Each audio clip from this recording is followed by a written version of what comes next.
అందరూ మ్యూట్.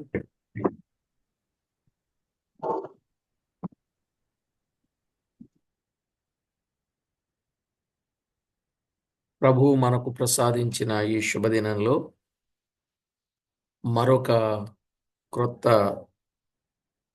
పుస్తకం మలాకి గ్రంథాన్ని ధ్యానం చేద్దాం.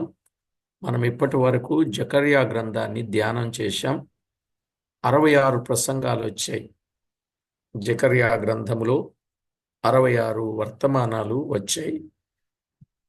కాబట్టి చాలా చక్కని విషయాలు జకర్యా గ్రంథంలో నేర్చుకున్నాం. మరి ఈ దినం కూడా మలాకి గ్రంథం నుండి మనము కొన్ని ఆధ్యాత్మిక పాఠాలు విందాం. మలాకి గ్రంథం మొదటి అధ్యాయం 1 నుండి 5 వచనాలు చదువుకుందాం. మలాకి గ్రంథం మొదటి అధ్యాయం 1 నుండి 5 వచనాలు. ఇశ్రాయేలును గూర్చి మలాకి ద్వారా పలుకబడిన యెహోవా వాక్కు.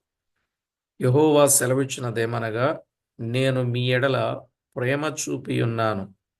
అయితే మీరు ఏ విషయమందు నీవు మా ఎడల ప్రేమ చూపితివందురు? ఏశావు యాకోబునకు అన్నకాడా? అయితే నేను యాకోబును ప్రేమించి తిని. ఇదే యెహోవా వాక్కు. ఏశావును ద్వేషించి అతని పర్వతములను పాడు చేసి అతని స్వాస్యమును అరణ్యమందున్న నక్కల పాలు చేసి తిని. మనము నాశనమైతిమి, పాడైన మన స్థలములను మరలా కట్టుకొందము రండని ఎదోమీలు అనుకొందురు. అయితే సైన్యములకు అధిపతియగు యెహోవా సెలవిచ్చినదేమనగా, వారు కట్టుకొనను, నేను వాటిని క్రింద పడద్రోయుదును. లోకులు వారి దేశము భక్తిహీనుల ప్రదేశమనియు, వారు యెహోవా నిత్య కోపాగ్నికి పాత్రులనియు పేరు పెట్టుదురు. కన్నులారా దానిని చూచి, ఇశ్రాయేలీల సరిహద్దులలో యెహోవా బహుగనుడుగా ఉన్నాడని మీరందురు. చదవబడిన దైవ లేఖనం కొరకై ప్రార్థన చేసి వాక్యాన్ని విందాం.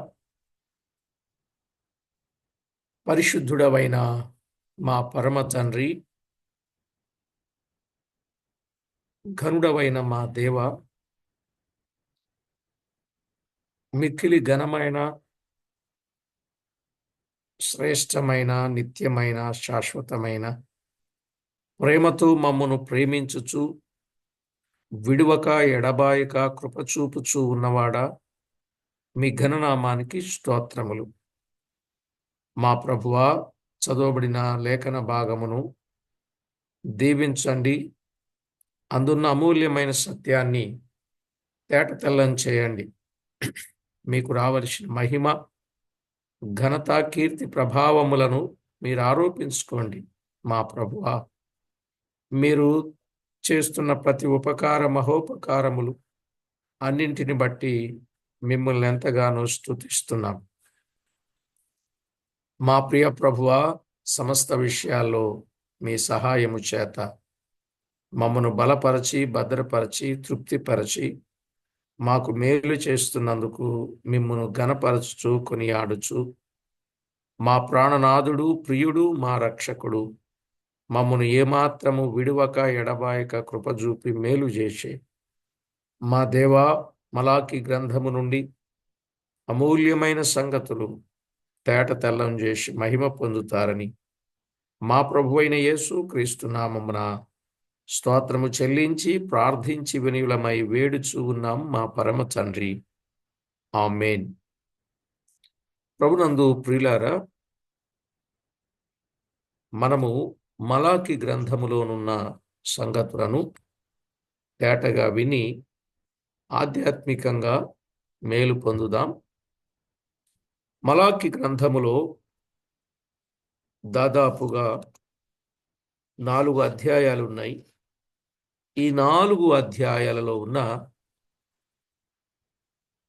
అమూల్యమైన సంగతులు, నాణ్యమైన సంగతులు, మేలు కలిగించే సంగతులు, హెచ్చరించబడవలసిన సమయంలో హెచ్చరించబడవలసిన సంగతులు అన్నీ మనము విందాం. అయితే ఈ గ్రంథము యొక్క పూర్వపరాలు అన్నీ మనము వినవలసిన వారమై ఉన్నాం.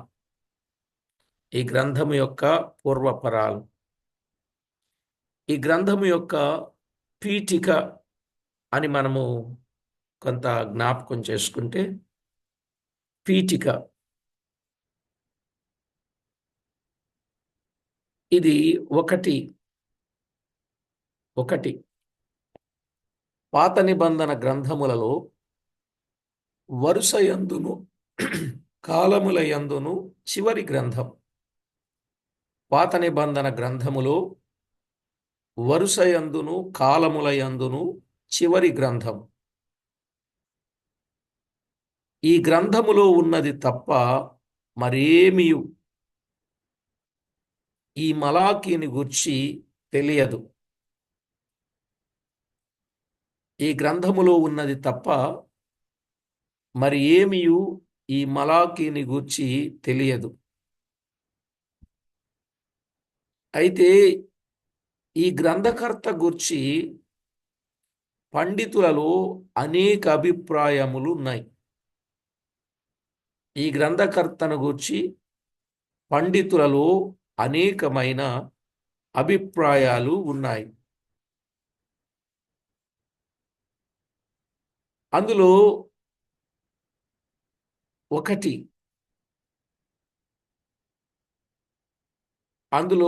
ఏంటంటే, ఈ పేరు గ్రంథకర్తది కాదు. ఈ పేరు గ్రంథకర్తది కాదు. ఎవరో ఒక దైవజనుడు ఈ గ్రంథమును పేరు లేకుండా వ్రాసి ఉండగా,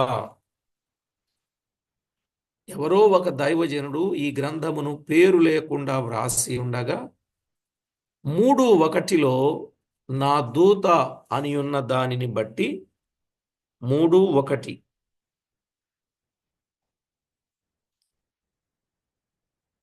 అని ఉన్న దానిని బట్టి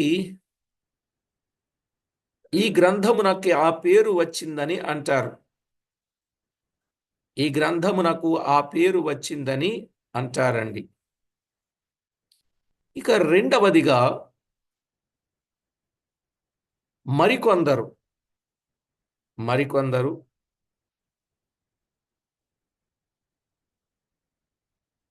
ఈ గ్రంథకర్త పేరు మరొకటి ఉన్నప్పటికీ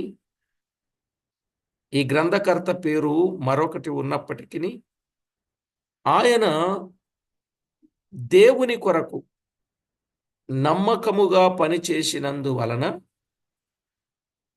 ఆయన దేవుని కొరకు నమ్మకముగా పనిచేసినందున ఆయన సొంత పేరుగాక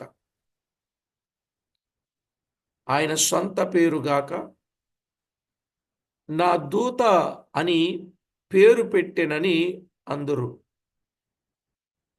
ఆయన సొంత పేరుగాక నా దూత అని పేరు పెట్టెను అని అంటారు. మూడవది, మరికొందరు ప్రవక్తలు ఈ గ్రంథమును వ్రాసి, ప్రవక్తలు ఈ గ్రంథమును వ్రాసి, ఎవరు వ్రాసిన గ్రంథమునకు వారి పేర్లు పెట్టి ఉండిరి. ఎవరు వ్రాసిన గ్రంథమునకు వారి పేర్లు పెట్టి ఉండిరి. గనుక ఈ గ్రంథకర్త పేరు కూడా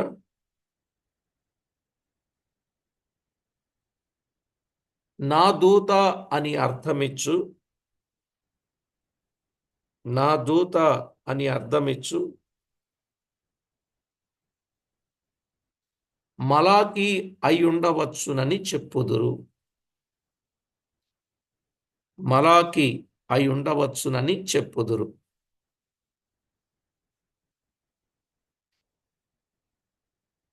మలాకీ అను పేరుకు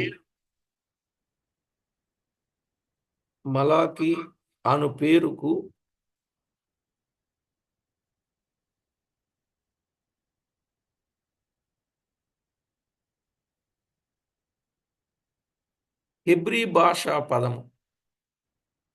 మలాకి అను పేరు హెబ్రీ భాషా పదము. హెబ్రీ భాషా పదము. తెలుగులో నా దూత అని అర్థం.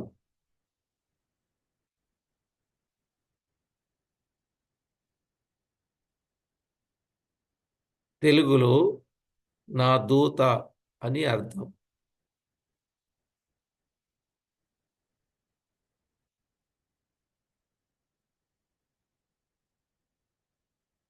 తెలుగులో నా దూత అని అర్థం.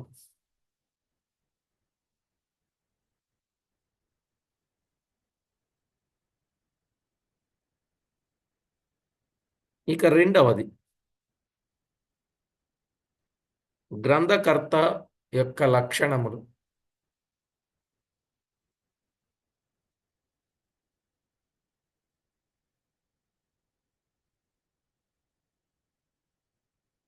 గ్రంథకర్త యొక్క లక్షణములు.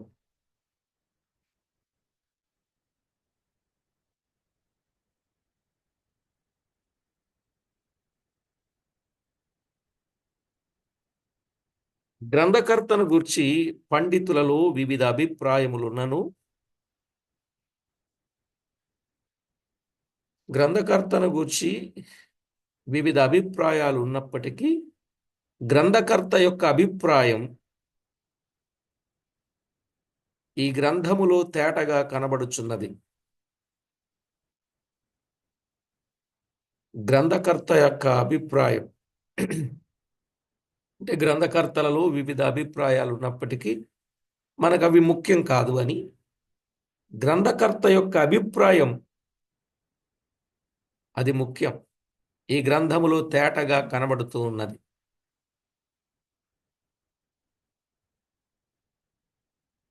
వ్రాతలు రచయితలను పట్టించును గదా. నిజమే, వ్రాతలు రచయితలను పట్టిస్తాయి. అంటే ఎవరు రాసిందో చెప్పేయవచ్చు వ్రాతలను బట్టి.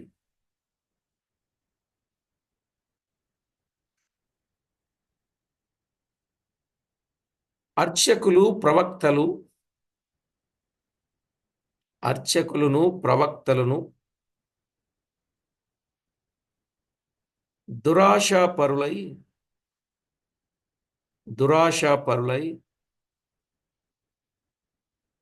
ఆత్మీయ జీవితములో వెనుకకు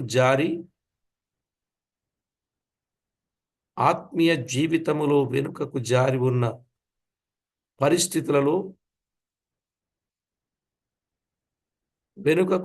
ఉన్న పరిస్థితులలో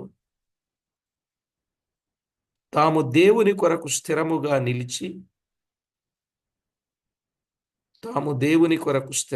నిలిచి అక్రమ విషయాలను గట్టిగా ఖండించువాడుగా కనబడుచున్నాడు. అక్రమ విషయములను గట్టిగా ఖండించువాడుగా కనబడుచున్నాడు.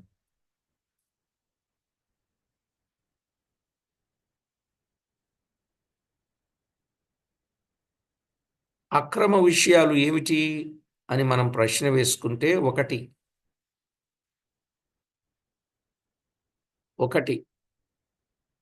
వేషధారణతో కూడిన ఆరాధనను ఈ గ్రంథకర్త గట్టిగా ఖండించుచు ఉన్నాడు. వేషధారణతో కూడిన ఆరాధనను ఈ గ్రంథకర్త గట్టిగా ఖండిస్తున్నాడు. వేషధారణతో కూడిన ఆరాధన. మొదటి అధ్యాయం 6 నుండి 10 వచనాలు మనం చదివితే అర్థమవుతుంది. వేషధారణతో కూడిన ఆరాధన. రెండవది,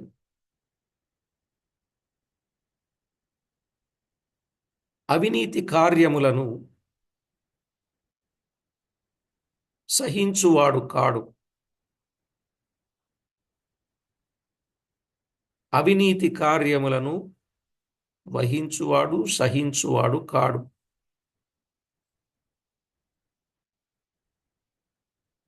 అన్యులలో వియ్యమొందు వారిని, అన్యులతో వియ్యమొందు వారిని,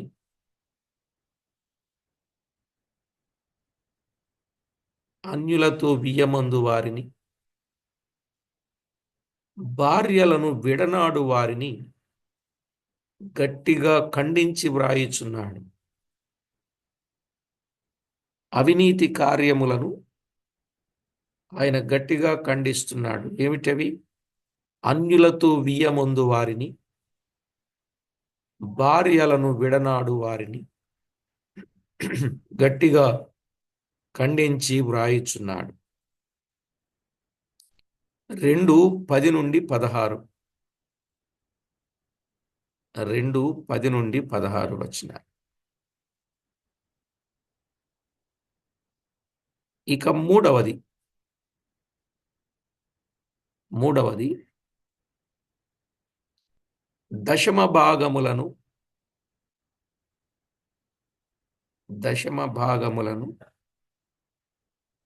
ప్రతిష్టార్పణలను ఇవ్వని వారిని, దశమ భాగములను ప్రతిష్టార్పణలను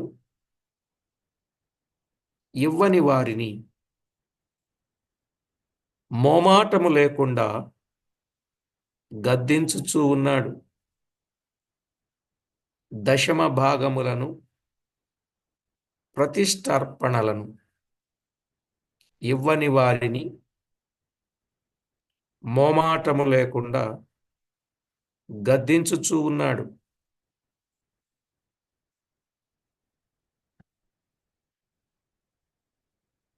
మూడవ అధ్యాయం 8-10 వచనాలు.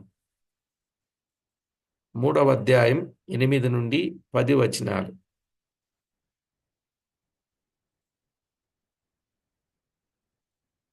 4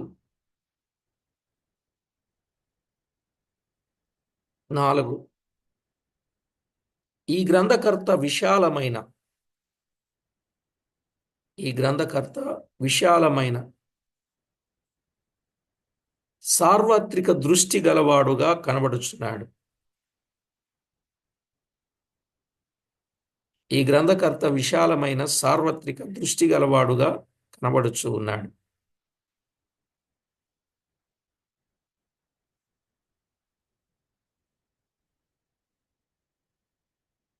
ఒకటి 11. 4 విషయాలండి, చాలా ఇంపార్టెంట్.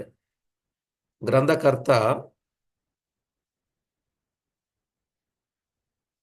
ఆ రోజుల్లో ప్రవక్తలు గాని అర్చకులు గాని దురాశపరులై ఆత్మీయ జీవితములు వెనుకకు జారి తామున్న పరిస్థితులలో దేవుని కొరకు స్థిరముగా నిలిచి వారు దేవునికి లోబడిన వారుగా లేరు.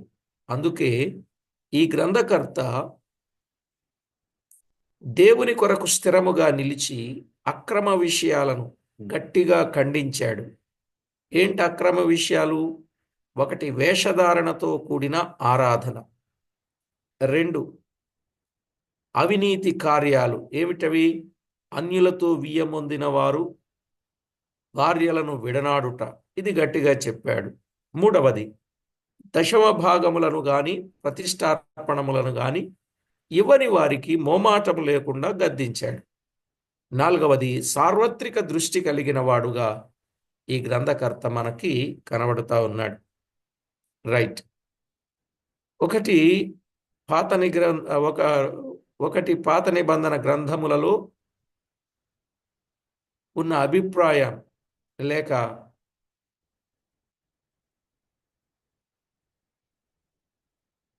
వరుసయందును కాలములయందును చివరి గ్రంథమును గూర్చిన విషయాన్ని కొద్దిగా మనం విన్నాం. 2వది గ్రంథకర్త యొక్క లక్షణాలు విన్నాం. 3వది గ్రంథకర్త కాలం.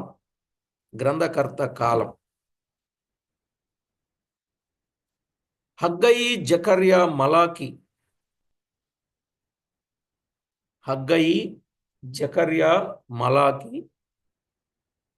చెర తరువాత ప్రవక్తలని అంటారు. ఎవరెవరిని? హగ్గయి, జకర్యా, మలాకిని చెర తర్వాత ప్రవక్తలు అంటారండి.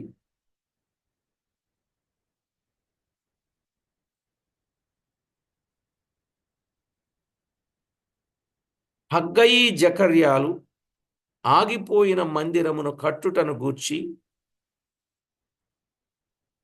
హగ్గయి, జకర్యాలు ఆగిపోయిన మందిరమును కట్టుటను గూర్చి జనులను ప్రోత్సహించుచు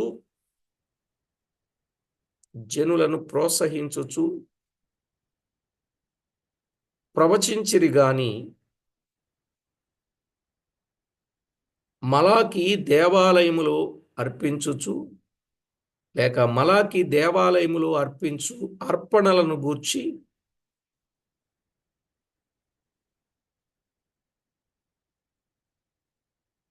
మలాకి దేవాలయములో అర్పించు అర్పణలను గూర్చి 1:8-10 1:8-10 దశమ భాగములను ప్రతిష్టార్పణలను గూర్చి నా మందిరపు గదిలోనికి తీసుకొని రండని ప్రవచించుచున్నాడు.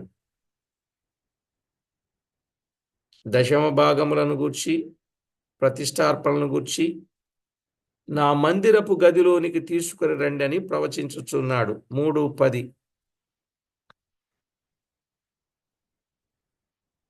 గనుక మందిరము కట్టబడిన తరువాత ప్రవచించిన వాడని గ్రాహ్యమగుచున్నది. అంటే ఈయన ఎప్పుడు చెప్తున్నాడనమాట? మందిరము కట్టబడిన తరువాత. హగ్గయి, జకర్యాలేమో ఆగిపోయిన మందిరమును కట్టడానికి జనులను ప్రోత్సహించారు. కానీ ఈయనేమో మందిరము కట్టబడిన తర్వాత ప్రవచించాడని మనకు అర్థమవుతుంది. అయితే నెహెమ్యా గ్రంథమునకు మలాకి గ్రంథానికి పోలికలున్నాయండి. నెహెమ్యా గ్రంథానికి మలాకి గ్రంథానికి పోలికలున్నాయి. ఏమిటంటే యాజక నిబంధనను గురించి మలాకి చెప్పాడు 2:8. యాజకుల నిబంధనను గురించి మలాకి చెప్తే నెహెమ్యా 12:29 పోల్చి చూస్తే చక్కని పోలిక కనబడుతుంది. యాజకుల నిబంధనను గురించి మలాకి చెప్పాడు, నెహెమ్యా చెప్పాడు. ఈ పోలిక కనబడుతుంది. అలాగే అన్యులతో వియ్యమందుటను గూర్చి మలాకి 2:10-11తో అన్యులతో వియ్యమందుటను గూర్చి మలాకి 2:10-11తో అలాగే నెహెమ్యా 13వ అధ్యాయం 23-27కు ఇదొక పోలిక ఉంది.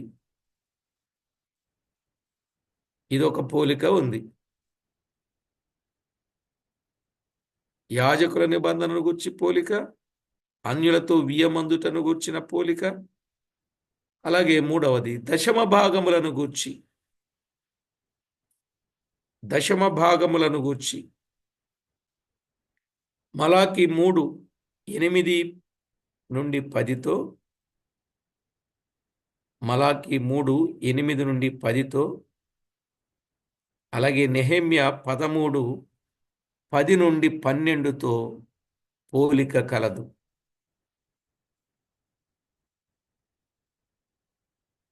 మలాకి 3:8-10తో నెహెమ్యా 13వ అధ్యాయం 10-12తో పోలిక ఉంది.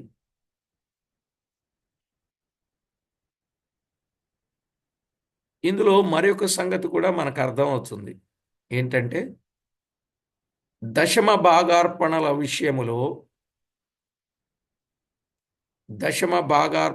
విషయములో నెహెమ్యా 13:6-10 వరకు చూస్తే నెహెమ్యా 13:6-10 వరకు చూస్తే నెహెమ్యా యెరూషలేము నుండి రాజును దర్శించుటకు నెహెమ్యా యెరూషలేము నుండి రాజును దర్శించుటకు వెళ్ళి కొంతకాలము తరువాత అచ్చట నుండి తిరిగి వచ్చిన తరువాత వాటిని సంస్కరణ చేసినట్లు మనకు అర్థమవుతుంది. యెరూషలేము నుండి రాజును దర్శించడానికి వెళ్ళి కొంతకాలం తరువాత అచ్చట తిరిగి వచ్చిన తరువాత అప్పుడు వాటిని సంస్కరించాడట. ఎవరు? నెహెమ్యా. రైట్. నెహెమ్యా మొదటిసారి యెరూషలేమునకు వచ్చినప్పుడు నెహెమ్యా మొదటిసారి యెరూషలేముకు వచ్చినప్పుడు అర్తహషస్త ఏలుబడి 20 సంవత్సరములలో వచ్చెను. అర్తహషస్త ఏలుబడి 20 సంవత్సరములలో వచ్చాడు. అది ఎప్పుడు అంటే క్రీస్తు పూర్వం 445. 445. నెహెమ్యా మరలా రాజు దగ్గరకు వెళ్ళి అర్తహషస్త ఏలుబడి 32లో రాజును దర్శించి వచ్చెను. అర్తహషస్త ఏలుబడి 32లో రాజును దర్శించి వచ్చాడట. ఇది క్రీస్తు పూర్వం 432 తరువాత. ఇది క్రీస్తు పూర్వం 432 తరువాత. నెహెమ్యా 13వ అధ్యాయములో ఉన్నట్లుగా నెహెమ్యా 13వ అధ్యాయములో ఉన్నట్లుగా సంస్కరణ జరిగించెను.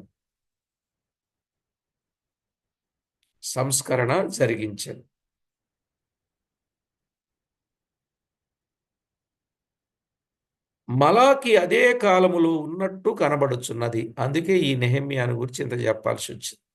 మీరేంటి మలాకి గ్రంథం అని చెప్పి నెహెమ్యా కొరకు చెప్తున్నాడు అనుకున్నారు కదా మనసులో.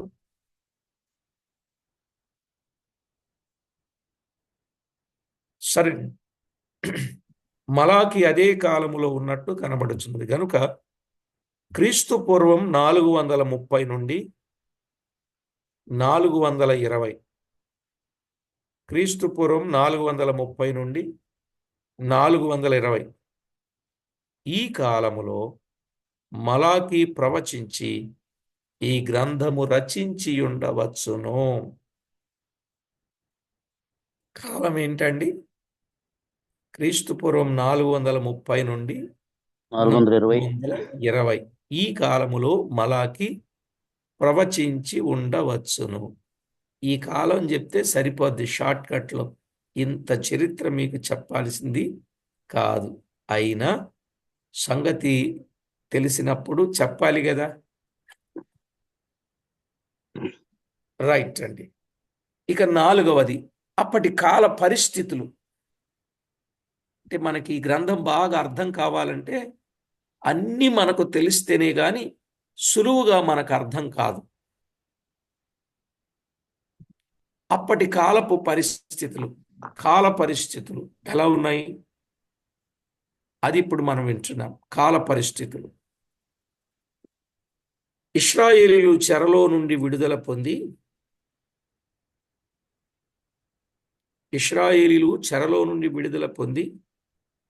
పరాయి రాజుల క్రింద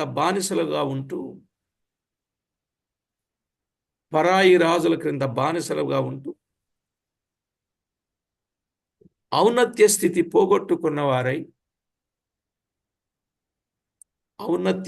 పోగొట్టుకున్న వారై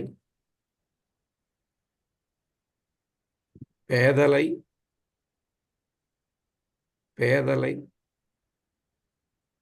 తమ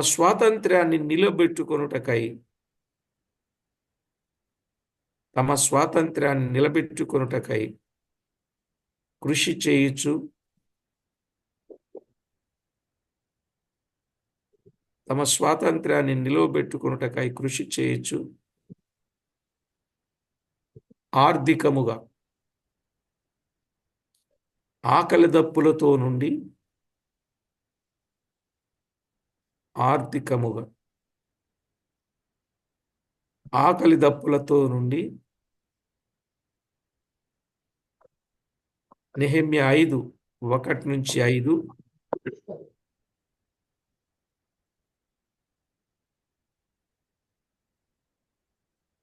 నెహెమ్యా 5:1-5, 7:4.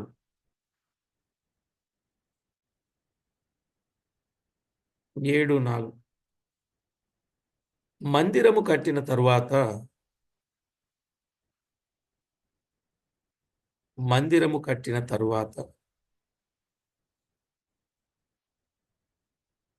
మెస్సియా వచ్చుననే ప్రవచనం నెరవేరలేదనే ఉద్దేశములతో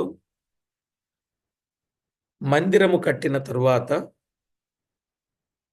మెస్సియా వచ్చుననే ప్రవచనం నెరవేరలేదని ఉద్దేశములో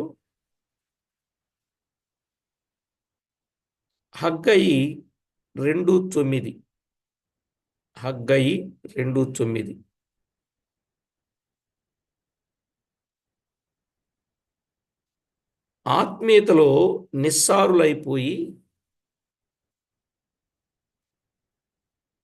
ఆత్మీయతలో నిస్సారులైపోయి దేవుని ఆరాధించు విషయములోను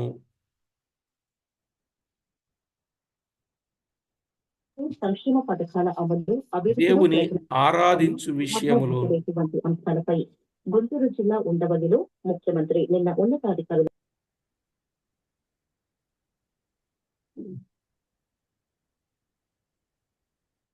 సరే జాగ్రత్తగా వినండి. ఆత్మీయతలో నిస్సారులైపోయి దేవుని ఆరాధించు విషయములోను అవినీతి కార్యములలోను ఎంతో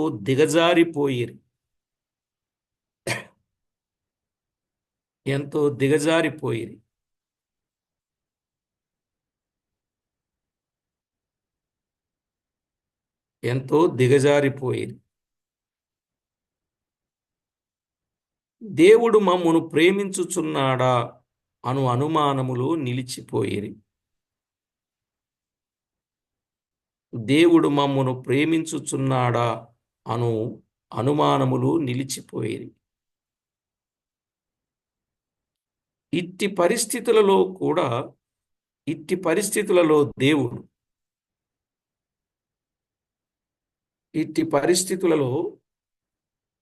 దేవుడు మలాకీ ద్వారా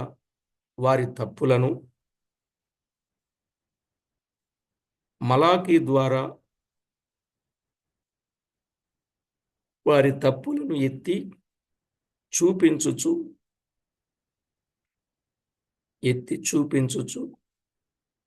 అవసరమైన హెచ్చరికలను ఇచ్చుచూ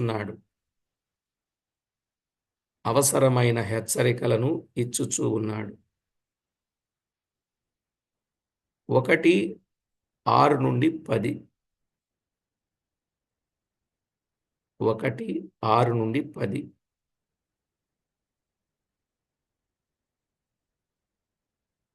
2:8-10.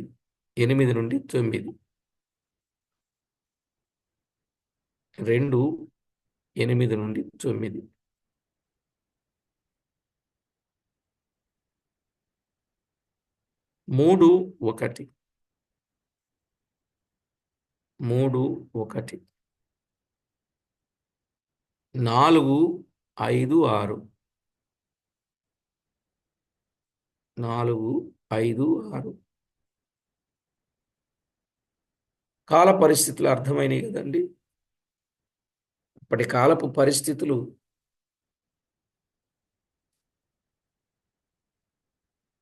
పరాయి రాజుల క్రింద ఇశ్రాయేలీలు బానిసలుగా ఉంటూ ఔన్నత్య స్థితిని పోగొట్టుకున్న వారై పేదలై తమ స్వాతంత్ర్యాన్ని నిలువబెట్టుకొనుటకై కృషి చేయొచ్చు. ఆర్థికంగా ఆకలి దప్పులతో నలిగిపోతూ ఉన్న సమయం. ఆత్మీయతలో నిస్సారులైపోయారు. దేవుని ఆరాధించే విషయంలో అవినీతి కార్యాలలో ఎంతో దిగజారిపోయారు. దేవుడు మమ్మలను ప్రేమించడం లేదు అనే అనుమానంతో ఉండిపోయారు. ఇలాంటి పరిస్థితుల్లో మలాకిని దేవుడు ప్రేరేపించగా వారి తప్పులను ఎత్తి తెలియజేస్తూ వచ్చాడు. రైట్. 4వది, గ్రంథము యొక్క ఉద్దేశం. ఈ మలాకి గ్రంథము యొక్క ఉద్దేశం. ఐదవది. 5. ఓకే. 5, గ్రంథము యొక్క ఉద్దేశం. లిజన్ కేర్ఫుల్లీ అన్నట్టుగా ఉన్నారు మీరు. Very good. గ్రంథము యొక్క ఉద్దేశం.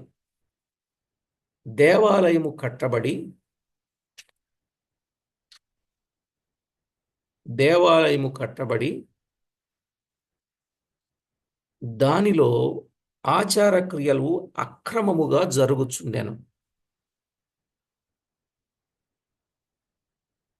దేవాలయము కట్టబడి దానిలో ఆచార క్రియలు అక్రమముగా జరుగుచుండెను.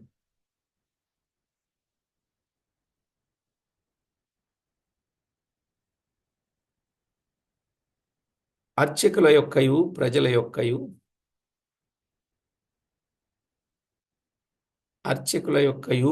యొక్కయు పాపములను ఒక్కొక్కటిగా బయలుపరచబడి గద్దించబడిన. అర్చకుల యొక్కయు ప్రజల యొక్కయు పాపములను ఒక్కొక్కటిగా బయలుపరచబడి గద్దించబడిన.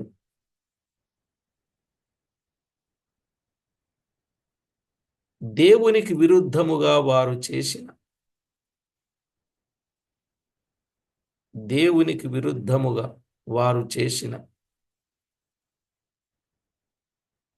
అవివేకపు క్రియలన్నింటికి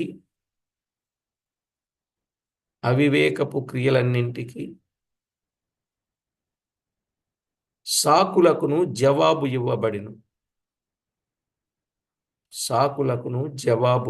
ఇవ్వబడిను.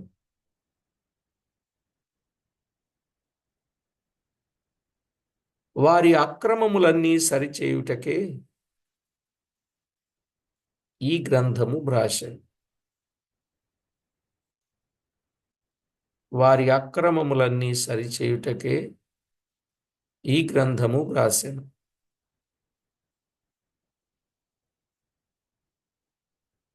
ఇట్లంతయు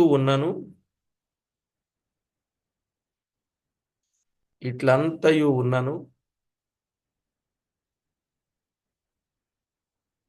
ఇందులో కృపాసహితమైన వర్తమానం కూడా కలదు. ఇందులో కృపాసహితమైన వర్తమానము కూడా కలదు.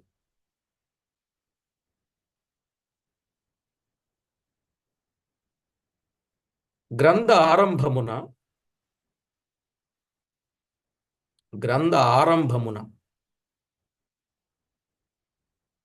దేవుడు తన ప్రజలను ప్రేమించుచున్నాడని అభయమీయబడెను.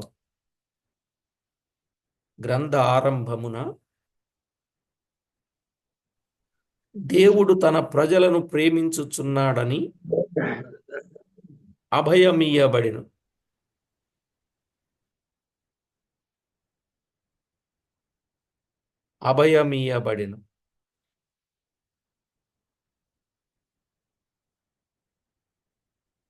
అంతమున నీతి సూర్యుడిగా క్రీస్తు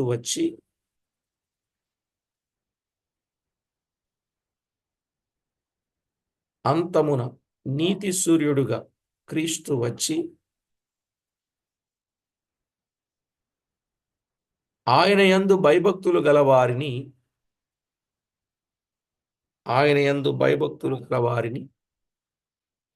ఆదరించునను వాగ్దానము కూడా కలదు. ఆయన యందు భయభక్తులు గల వారిని ఆదరించునని వాగ్దానము కూడా కలదు.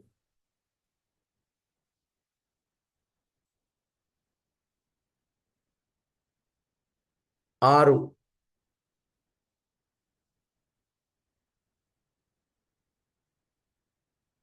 ఈ గ్రంథ భాగములు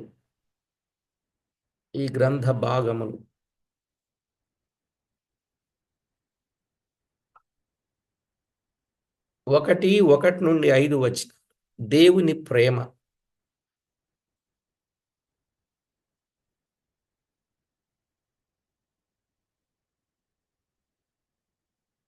ఒకటి నుండి 5 వచనాలు దేవుని ప్రేమ.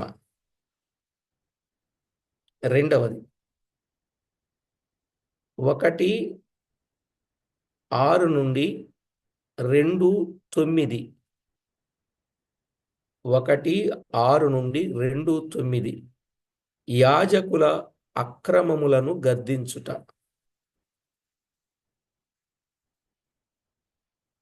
1 by 1 రాసుకుంటే చక్క ఇలాంటి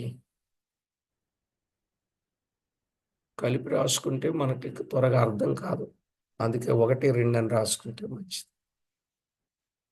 1:6 నుండి 2:9 యాజకుల అక్రమములను గద్దించుట. మూడవది 2:10 నుండి 17. 2:10 నుండి 17 జనుల అవినీతి కార్యములను గద్దించుట. జనుల అవినీతి కార్యములను గద్దించుట.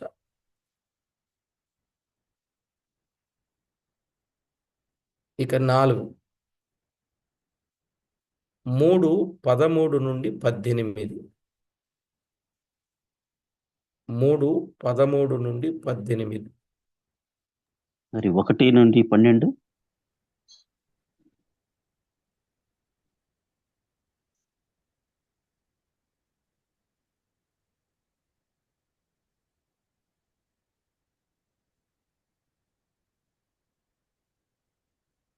1 నుండి 12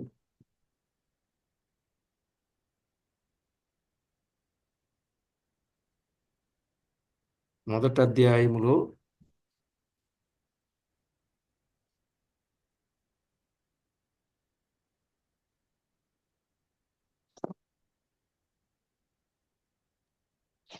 ఫస్ట్ 1 to 5. ఒకసారి సెకండ్ 1.6 to 2.9. 2.9. యాజకులను గద్దించు. ఓకే ఇప్పుడు ఆయన అందరూ అడిగేది, మాట్లాడకండి. అందరూ అడిగేది ఒకసారి 1:6 వరకే చెప్పాను. మొదటి పాయింట్లో, రెండో పాయింట్లో 1:6 నుండి 2:9 అంటే 6వ వచనం నుండి 14వ వచనం వరకును, అలాగే 2వ అధ్యాయం 9వ వచనం వరకును వస్తుంది.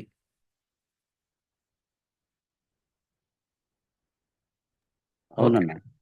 ఓకేనా? ఓకే. అక్కడ వరకు ఓకే. ఓకే. అక్కడ 2వ అధ్యాయం 10 నుండి 17 వచనాలు. ఓకే. 10 నుండి 17 వచనాలు. ఇక 3వ అధ్యాయం. 3వ అధ్యాయం 1 నుండి 12 వచనాలు ఎక్కడవి అని అడిగారు. అవును. రైట్, ఇదే.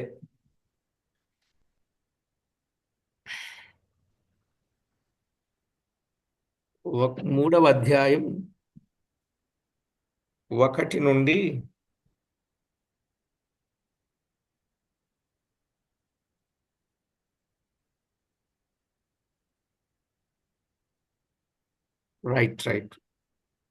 3వ అధ్యాయం రాసుకోండి, అది 4వ పాయింట్.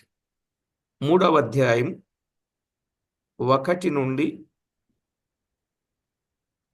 12 అది రాసుకోండి.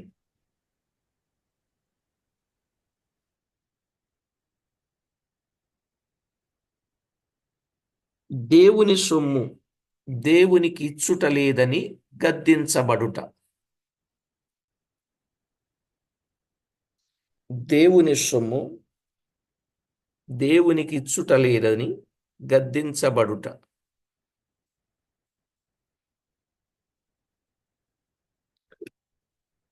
ఓకేనా? 3వ అధ్యాయం. ఇప్పుడు 5వ విషయం రాసుకోండి. ఇది 5. 3వ అధ్యాయం 13 నుండి 18 వచనాలు. ప్రజల గర్వపు మాటలను గూర్చి గద్దించుట.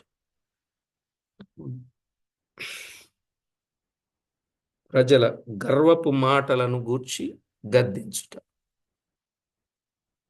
ఇప్పుడు 6వ పాయింట్. 4వ అధ్యాయం 1 నుండి 6 వచనాలు.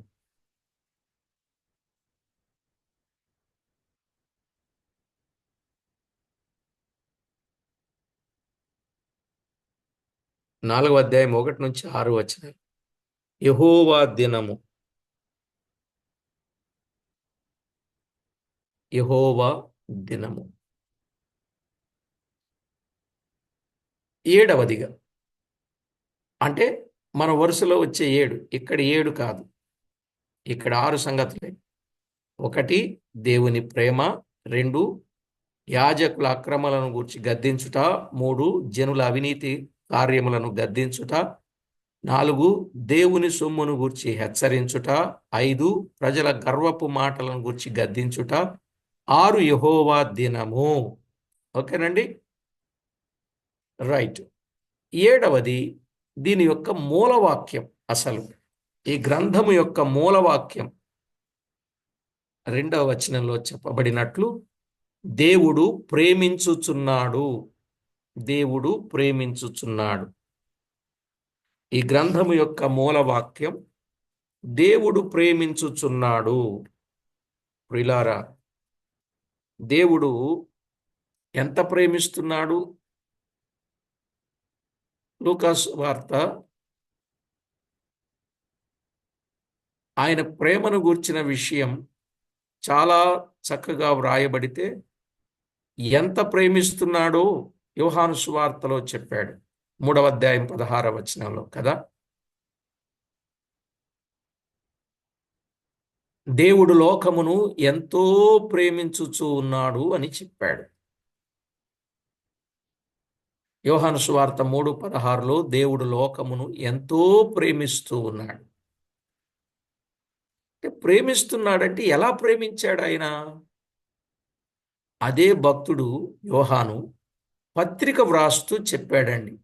పత్రిక వ్రాస్తూ యోహాను రాసిన మొదటి పత్రిక 3వ అధ్యాయం 16వ వచనంలో తన ప్రాణము పెట్టి మనలను ప్రేమించుచున్నాడు అని వ్రాయబడింది. ఇది ఎంత గొప్ప విశేషమైన మాటలో చూడండి.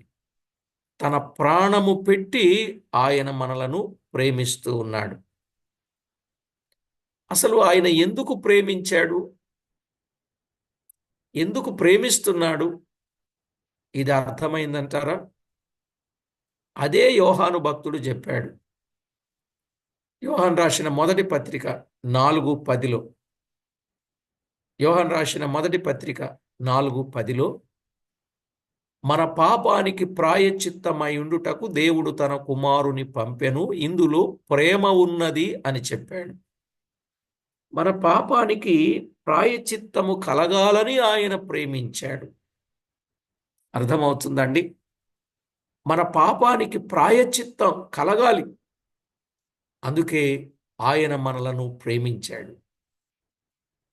యోహాను సువార్త 3:16లో ఉన్న మాట, దేవుడు లోకమును ఎంతో ప్రేమించెను కాగా ఆయన తన అద్వితీయ కుమారునిగా పుట్టిన వాని యందు విశ్వాసముంచు ప్రతివాడు నశింపక నిత్య జీవము పొందునట్లు అన్నాడు.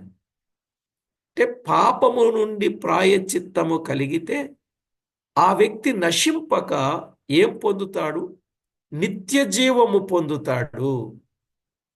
ఆహా, దేవుని ప్రేమ ఎంత గొప్ప ప్రేమ అండి! దేవుని ప్రేమ ఎంత గొప్పదో మనం అర్థం చేసుకుందాం. ప్రియులారా, దైవ లేఖనాలలో వ్రాయబడిన వాస్తవిక సత్యం. తన ప్రాణము పెట్టి మన పాపానికి ప్రాయశ్చిత్తము కలగాలని ఏ ఒక్కరు నశించుట ఆయనకి ఇష్టము లేక నిత్య జీవము పొందునట్లుగా ఆయన ప్రేమ కుమారుని పంపాడండి. ఆయన ఎప్పటి వరకు ప్రేమిస్తాడు? అది కూడా యోహాను భక్తుడే చెప్పాడు. యోహాను సువార్త 13వ అధ్యాయం 1వ వచనం, అంతము వరకు ప్రేమించుచున్నాను అన్నాడు. అంతము వరకు ఆయన మనలను ప్రేమిస్తూనే ఉన్నాడు. అంతము వరకు అంటే అది సంపూర్ణమైన ప్రేమ. ఇంతకు ఎవరిని ప్రేమిస్తున్నాడు? ఇక్కడ ఒక తేడా కనబడుద్ది. తేడా. దేవుడు లోకమును ఎంతో ప్రేమించాడని అక్కడ చెప్తే, ఇక్కడేమంటాడంటే లోకములో ఉన్న తన వారినే అంతం వరకు ప్రేమిస్తాడు. గమనించాలి. లోకములో ఉన్న తన వారినే అంతం వరకు ప్రేమిస్తాడు. ఇందాకేం చేశాడు? లోకాన్ని ఎంతో ప్రేమించి ప్రాణం పెట్టాడు. దాని విలువ అర్థం చేసుకొని విశ్వసిస్తే తన వారు అవుతారు. తన వారినే అంతం వరకు ప్రేమిస్తాడు, మిగిలిన వారిని అంతం వరకు ప్రేమించడు. మరి కూడికలో తన వారయ్యారా లేదా? తనవారయ్యారా లేదు? తనవారు అంటే తాను చెప్పినట్లుగా చేయువారు, తన ఆజ్ఞలను అనుసరించువారు, తన విధులను, కట్టడలను, శాసనములను చేపట్టువారు తనవారు. తన అడుగుజాడలలో నడుచువారు తనవారు. అలాగే ఎవరైతే ఉన్నారో వారిని అంతం వరకు ప్రేమిస్తాడు. లోకాన్ని ఎంతో ప్రేమించాడని అందులో నన్ను కూడా ప్రేమించాడని చెప్పడమే కాదు, నిజమే, నిన్ను నన్ను ప్రేమించి నీ కొరకు నా కొరకు తన విలువైన ప్రాణాన్ని పణంగా పెట్టాడు, మరణించాడు, తిరిగి లేచాడు. తనవారుగా మారితే అంటే ఆయన యందు విశ్వాసం ఉంచి ఆయన రక్తములో కడగబడి పాపములన్నీ విడిచిపెట్టి పరిశుద్ధ జీవితాన్ని ఆరంభిస్తే నువ్వు తనవారు అవుతావు. అప్పుడు అంతవరకు ప్రేమిస్తాడు, వారికే నిత్య జీవం దొరుకుతుంది. అలాంటి గొప్ప భాగ్యాన్ని మీరందరూ పొందుకోవాలని ఆశపడుతూ ప్రార్థన చేసుకుందాం. దేవుడు ప్రేమించుచున్నాడు, ముఖ్యమైన మూల పదం మలాకీ గ్రంథం. ప్రార్థన చేసుకుందాం. పరిశుద్ధుడవైన తండ్రి, మీకు స్తోత్రము చెల్లిస్తున్నాం. మమ్మల్ని ఎంతో ఎక్కువగా ప్రేమించుచు మా కొరకు విలువైన ప్రాణాన్ని పెట్టి మరణించి సమాధి చేయబడి మృత్యుంజయుడుగా 3వ దినాన తిరిగి లేచి మీరు చేసిన ప్రతి పుణ్యకార్యము కొరకు వందనములు, స్తుతులు, స్తోత్రములు చెల్లిస్తున్నాం. ప్రభువా, దైవలేఖనాలలో నుండి వాస్తవిక సత్యాలు తేటగా గ్రహించగలుగునట్లు మా కన్నులను తెరచి, మా మనోనేత్రములను తెరచి ఆధ్యాత్మిక సంగతులను తేటగా చూచునట్లు, అందున్న విషయాలను రుచి చూచినట్లు, అనుభవిస్తూ ఆనందించున్నట్లు లేఖనాలలో ఉన్న సత్యాలు తేటపరుస్తున్నందుకు కృతజ్ఞతలు చెల్లిస్తూ, విన్నవారు ధన్యులు, గైకొనువారు మరీ ధన్యులు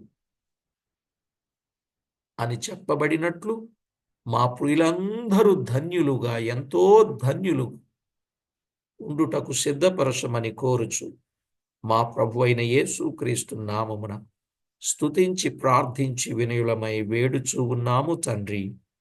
ఆమేన్.